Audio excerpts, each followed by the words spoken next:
Hi, this is Jeff Dixon. Welcome to this edition of We Are at War, which is an ongoing series where we're talking about spiritual warfare.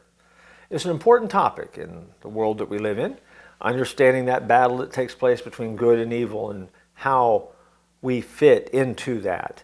And so we're doing that by answering a series of questions. And usually in the format of the question, we're kind of hitting something that maybe you wanted to know or somebody you know wants to know.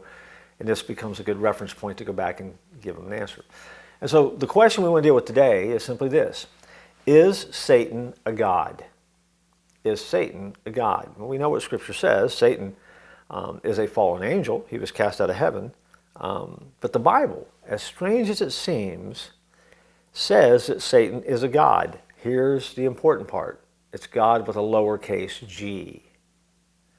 Not God on the same level as God the Creator, God the Father, but it is God with a lowercase g. 2 Corinthians 4:4 says it this way, who minds the God of this age has blinded. In other words, it talks about whose minds has Satan blinded. The God of this age is referenced in that passage is Satan. Think of it this way, Satan is the founder and president of his own religion. He has his own church. If you look at Revelation chapter 2, verse 9, Revelation 3, verse 9. He has his own gospel, Galatians 1:8. He has his own ministers, 2 Corinthians 11:15. He has his own doctrine, 1 Timothy 4:1.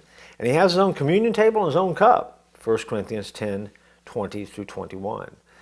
Satan, if anything, has spent his entire existence trying to be God, and in his effort to try to be like God, has established himself as a God, not a real God, but a false God with a little g, and the Bible does reference that. So if you hear someone say, well, Satan is a God, just like God, that's not true. But if they say Satan is a God, well, according to Scripture, actually they're right. And while we don't like to admit it, it's nothing to be afraid of. It just helps us understand the pecking order of what's going on in the world around us.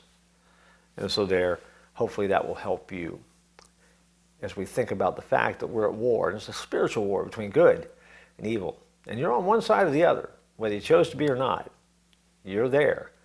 And so make sure you choose to be on the side of good, on God's side. I look forward to joining you next time here on We Are at War.